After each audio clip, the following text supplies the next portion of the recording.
March 14th, 2023.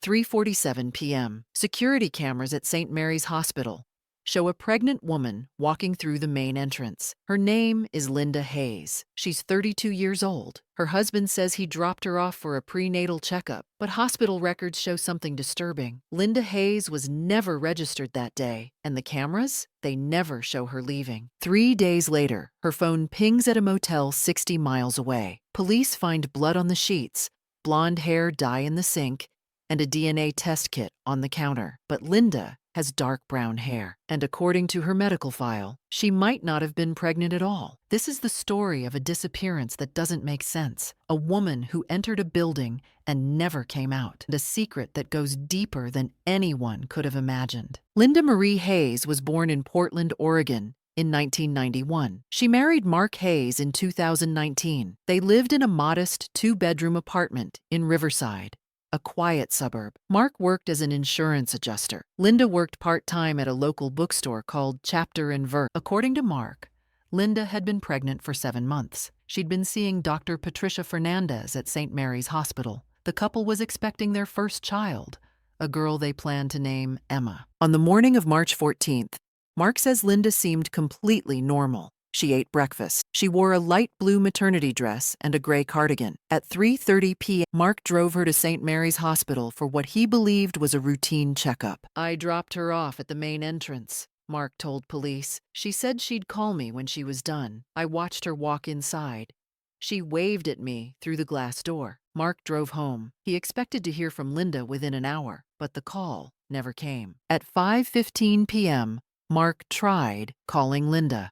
No answer. He called again at 5:30, then at 6 p.m. By 7 p.m., he was worried. He drove back to St. Mary's Hospital. Mark walked into the main lobby and asked the receptionist about his wife. The receptionist checked the system, and here's where things start to get strange. There was no record of Linda Hayes having an appointment that day. Mark insisted she'd been there. He'd dropped her off himself. He'd watched her walk inside. The receptionist checked again. Still nothing. Mark asked to speak to Dr. Fernandez. 20 minutes later, the doctor came down to the lobby. "I don't have a patient named Linda Hayes," Dr. Fernandez told Mark. "I've never treated anyone by that name." Mark was confused. He pulled out his phone and showed Dr. Fernandez a photo of Linda. The doctor shook her head. She'd never seen that woman before. At this point, Mark Hayes knew something was terribly wrong. At 8:47 p.m., he filed a missing person report with the Riverside Police Department. Detective Rachel Morrison was assigned to the case. Her first step was to review the hospital's security footage. St. Mary's Hospital has 42 security cameras covering all entrances, exits, and hallways. The footage confirmed Mark's story. At exactly 3:47 p.m., a woman matching Linda's description entered through the main entrance. She wore a light blue dress and a gray cardigan. Her brown hair was pulled back in a ponytail. She appeared to be pregnant. She carried a small black purse. Linda walked through the automatic doors. She paused for a moment in the lobby, looking around. Then she walked toward the elevator bank. The camera showed her pressing the elevator button. The elevator arrived. Linda stepped inside. The doors closed, and that's where things get really strange. Detective Morrison reviewed footage from every floor, every hallway, every exit. Linda Hayes never appeared again. She didn't leave through the main entrance. She didn't leave through the emergency exit. She didn't leave through any exit at all. It was as if Linda Hayes had simply vanished inside the hospital. But that's impossible, right? People don't just disappear from inside buildings.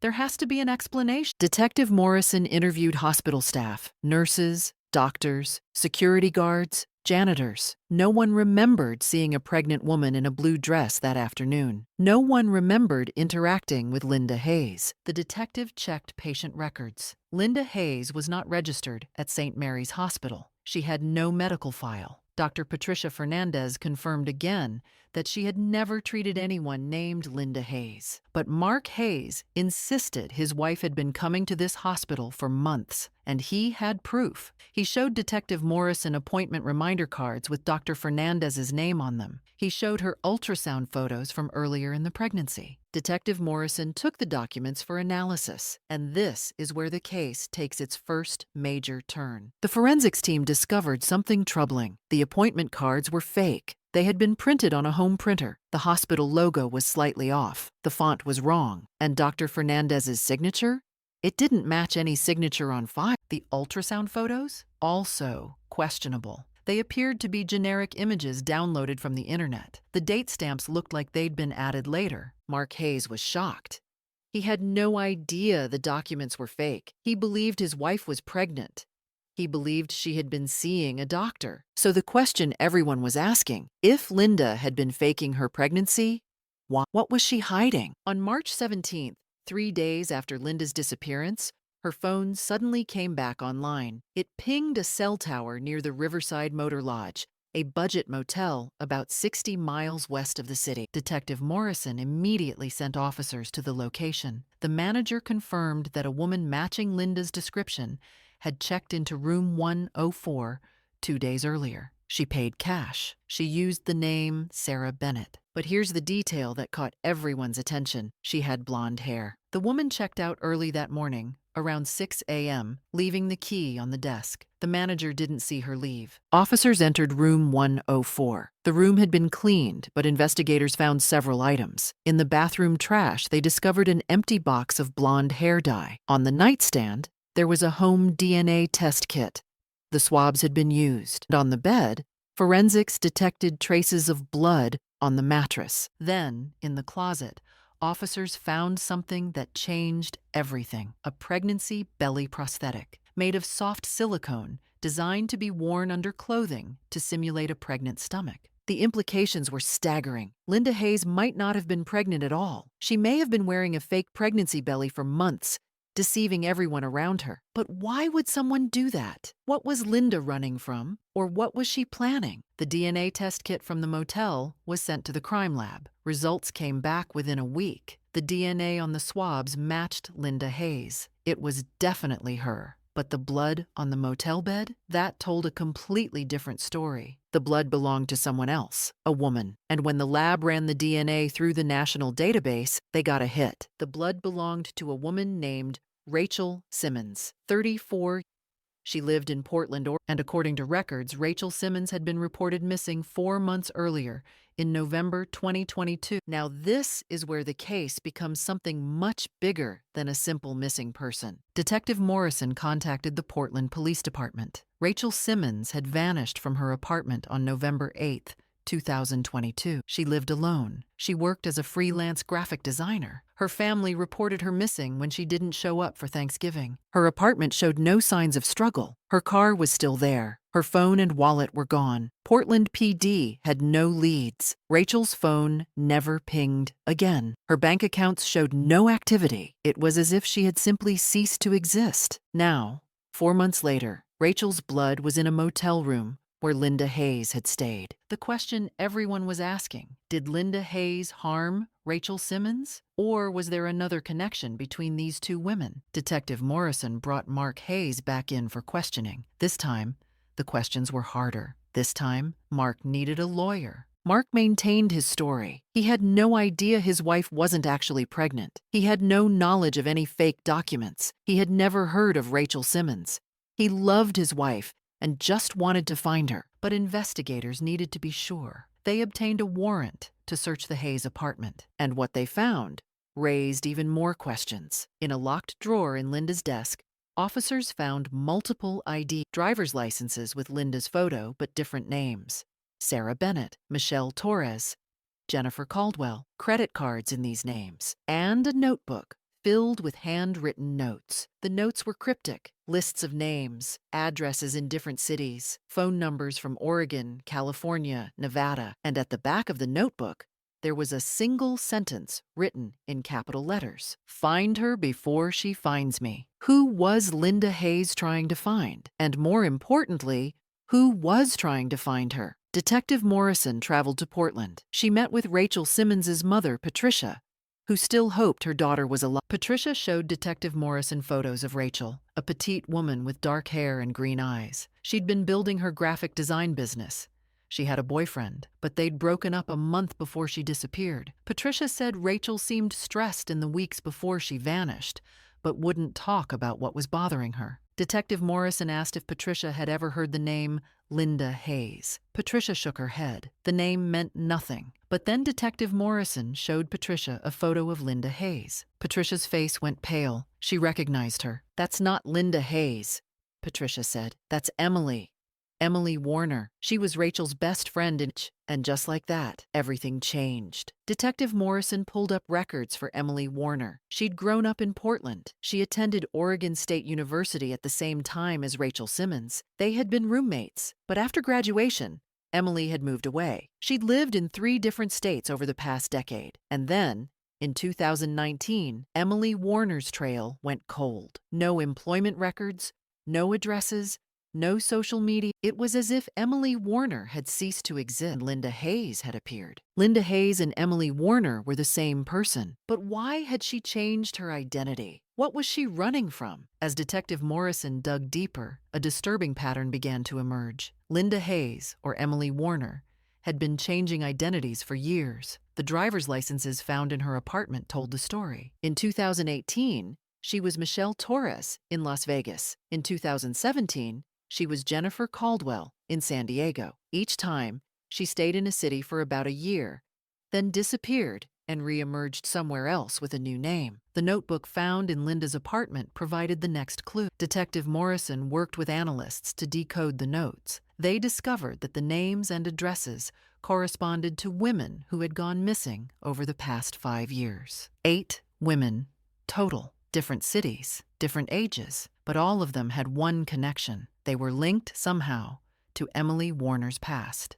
One was a former, another was a high school classmate, a third was a neighbor from years ago, and Rachel Simmons was Emily's college best friend. So Detective Morrison developed a theory. Emily Warner was either trying to find these women or trying to stay ahead of someone who was targeting them. The note, "Find her before she finds me," suggested Emily believed someone was hunting her and these other women. Who and why? On March 28, 2 weeks after Linda's disappearance, Detective Morrison received a phone call that would finally provide some answers. The caller was a woman who identified herself as Dr. Lisa Chen, a psychologist based in Seattle. Dr. Chen said she had been treating a patient under the name Emily Warner for the past 3 years, and Emily had been working through trauma from her past. According to Dr. Chen, Emily had been part of something that went wrong years ago. In 2015, while she was in college, Emily participated in a clinical drug trial. The trial was run by a pharmaceutical company called Helix Biomedical. They were testing a new fertility drug. Emily and 12 other young women participated. They were each paid $5,000. The trial was supposed to last 6 months, but according to what Emily told Dr. Chen, something went wrong. Several women in the trial experienced severe side effects. 2 were hospitalized, and 1 woman claimed she became pregnant during the trial, even though she wasn't sexually active. Helix Biomedical shut down the trial abruptly. The women were told to sign non-disclosure agreements. They were paid additional money to stay quiet. But Emily Warner believed something more sinister was happening. She believed Helix Biomedical was covering up something dangerous. And over the years, Emily noticed that women from the trial were disappearing. Dr. Chen said Emily was convinced someone was eliminating the trial participants to prevent them from talking. Emily had been using fake identities to stay hidden. She'd been trying to warn the other women. And the fake pregnancy? That was part of Emily's plan. She wanted to disappear in a way that would force an investigation. She wanted police to dig into her background and discover what had happened with Helix Biomedical. Detective Morrison immediately began investigating Helix Biomedical. The company had filed for bankruptcy in 2018, following lawsuits related to their drug trials. The CEO had relocated to Mexico and was facing fraud charges. But one former employee caught Detective Morrison's attention, Dr. Patricia Fernandez. Yes, that name. The same name that appeared on Linda Hayes' fake appointment cards. The real Dr. Patricia Fernandez at St. Mary's Hospital was not the same person. Detective Morrison obtained employment records from Helix Biomedical. There had been a Dr. Patricia Fernandez working there in 2015. She was a research coordinator for the fertility drug trial.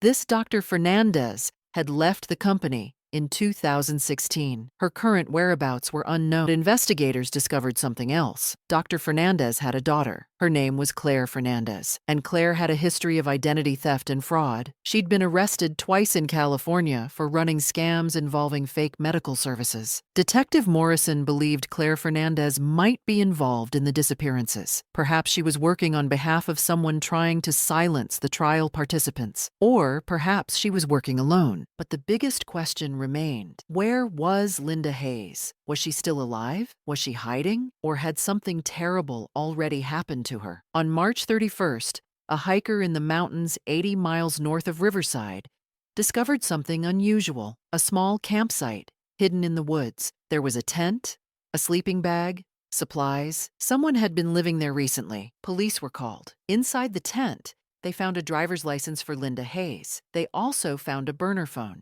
And they found a journal. The journal was written by Linda Hayes, or Emily Warner. The final entry was dated March 30th, just one day earlier, and what she wrote was chill. I thought I could outsmart her. I thought if I disappeared in a way that would create questions, someone would investigate. Someone would find the truth. But I underestimated how deep this goes. Rachel is gone.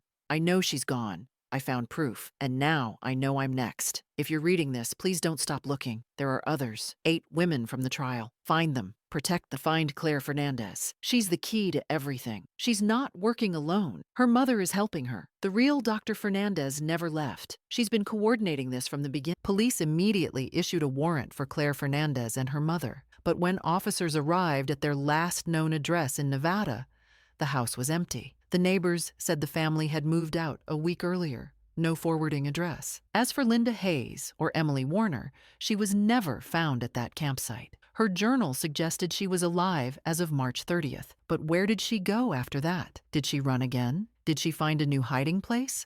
Or did Claire Fernandez finally catch up to her? It's been 8 months since Linda Hayes walked into St. Mary's Hospital and never walked out. The case remains open. Detective Morrison continues to investigate. The FBI has joined the effort, looking into the larger conspiracy involving the Helix biomedical drug trial. 3 of the 8 women from the trial have been located and are now under protective custody. 2 others are confirmed deceased under suspicious circumstances. 3 remain missing, including Rachel Simmons. Mark Hayes has been cleared of any wrongdoing. He truly believed his wife was pregnant. He had no knowledge of her past or the danger she was in. He still holds out hope that Linda, or Emily, will be found alive. Claire Fernandez and Dr. Patricia Fernandez remain at large. Authorities believe they may have fled the country. And Linda Hayes? The cameras showed her walking into a hospital. They never showed her leaving. A motel room revealed a fake pregnancy and a secret identity. A journal in the woods exposed a conspiracy. The woman herself remains missing. Is she still out there, hiding under another name? Is she still trying to warn the other women from the trial? Or did she finally run out of places to hide? Somewhere, there's a woman who knows the truth. Somewhere, there's a woman who entered a building and never came out. And somewhere, the question remains, what really happened to Linda Hayes?